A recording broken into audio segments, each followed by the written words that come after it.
Today I'm doing a job I've been looking forward to for a couple of years. I'm reinforcing the shelter belt. I'm reinforcing the oldest bit of shelter belt. And this row here is Italian alder, and they're huge. Some of these are up to 7 feet. And about 3 years ago they went in as really small ones. The odd ones died, so I can show you in a minute what they look like originally. But I mean, they're shooting up. They're doing really well here. It's a nitrogen fixer, so it tends to grow quite quickly. You can see we've got the catkins are out. This is the most developed one we've got, but a lot of them are doing really well. And it's a good example to show this because the wind's from behind me. And this row here extends up to that barn, and then extends behind me right down to the car park in a double row. You can kind of see the line. But at this time of year, before the leaves are out, when we've got wind coming in from the west, it's, you know, you still get a certain amount of wind through. Now in summer these are already giving us a decent amount of protection, but in winter when they drop the leaves we still get the wind coming in, so I'm reinforcing them. And this is what I'm reinforcing it with. Now this is Elaeagnus ebbingei. These are good examples. They're about a foot high. It's a very close relative of autumn olive, so it's an evergreen one. It's very wind fast, it's pretty hardy. It's a nitrogen fixer. It gives us good fruit, and it deals quite well with pretty severe exposure. We've used this a lot and I'm a big fan of it. We're using a lot of it, so I've picked up 30 of these. I've marked off this stick here. See, there's a red mark on it. That's at the 3 meter mark. Now these things grow to a 4 meter height and a 4 meter spread roughly, so I'm putting one every 3 meters, so it'll give me a nice bit of overlap eventually. But they're not that close together that, yeah, if I chose to at a later stage, once these are big enough, I could start taking cuttings off the side to keep them in line, because you can see it's pretty close to the path in places, the Italian alder. So yeah, if you imagine a couple of meters on that, it's going to be right up to the path. So we'll be able to take plenty of cuttings, bring them on as new trees, and we could interplant or we could put them elsewhere, but that's years off yet. So I'm going to go basically from that barn, and I'm going to go every 3 meters, and I'm going to place one in the row all the way down. This lot here is roughly about half of what I've got. I think got plenty more, and we'll see how far down towards the car park I get. But you can see, I mean, it's not unique. They're hard to see at this time of year because of the bare twigs, and there's a lot of, you know, dock up as well. But yeah, most of them are up to about 6 feet. There's the odd one that failed in its first year and got planted.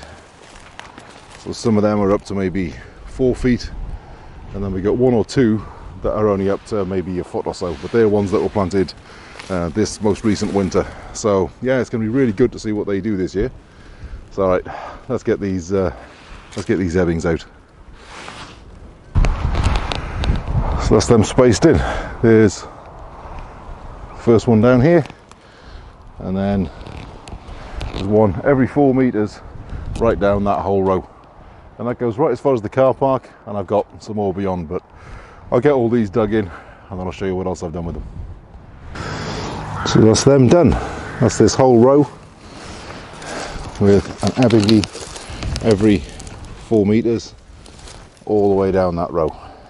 We're a bit further on where these aren't quite so high. You can see them more easily. I'll just nip down there. So this section here, we've had a few failures of the Italian alder. They've been replaced over the last 2 years, but they're still smaller compared to the rest. So you can see these more easily. So you can see there's one there, and then there's still alder either side of it, zigzagging. I mean, you can see how small that is. That's one that went in last year. Yeah, they're tiny trees, but it'll fly up and zigzag across. There's another ebbings, another teeny tiny alder, one that's a year older, same sort of age, and then there's another one of them. So you can see all the way down through this row. There's one every 4 meters, and it'll take a long time, but it will eventually knit in and fill in the gap, and we'll probably put one in the middle between them within a couple of years once we're producing our own rootstock. You know, they take pretty well from cuttings, but they need to be bigger than this, quite a bit bigger than this, before we can do it. So I'll show you what I've done with the leftovers. So that row there is that row of trees that we just planted. And then opposite the car park, last year, I planted these ones here. So these have been in for a year. They've done quite well. You can see they're in amongst a lot of alder that have gone in from cuttings. and this is opposite the house. Now that front garden is slowly transitioning to a pretty small food forest, but about every 3-4 meters over the other side here I've got these, and we've also got comfrey as an understory. They need dividing, but I'll film that sometime in the next week or so. But you can see they're pretty healthy, but there was a pretty serious gap in them here, so putting another one in there, and then we're back into last year's plantings all the way along. But I did run out when I was virtually opposite the house, so when the wind comes in from behind me there'll still be a gap here. Now I've used the last few to run it down here until I'm just past the driveway there, so that's completed the row. That'll be the outer skin of shelterbelt opposite the house, and that'll continue up to where that gateway is there, and then in the inside of the system then that row continues up. So with very little gap, that is a pretty good outer skin of the Elaeagnus ebbingei. There's also, as I say, there's alder, there's a bit of willow, and there's some other bits and pieces going in here over the next few years as a bit of an overstory. And then the other side of this wall, on the inside of the system, we've got another couple here just coming up, and they're there we go, and they're pretty doing well. I did a video on that and how I accelerated them.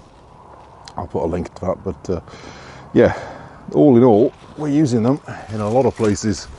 They're a brilliant tree, they're a really good shrub, they do all sorts of stuff, and they seem to be coping pretty well with pretty hardcore neglect. So I'm not going to bother filming again when I've finished planting these, and it's pretty much more of the same. But yeah, that is another major component in the whole shelterbelt plan completed.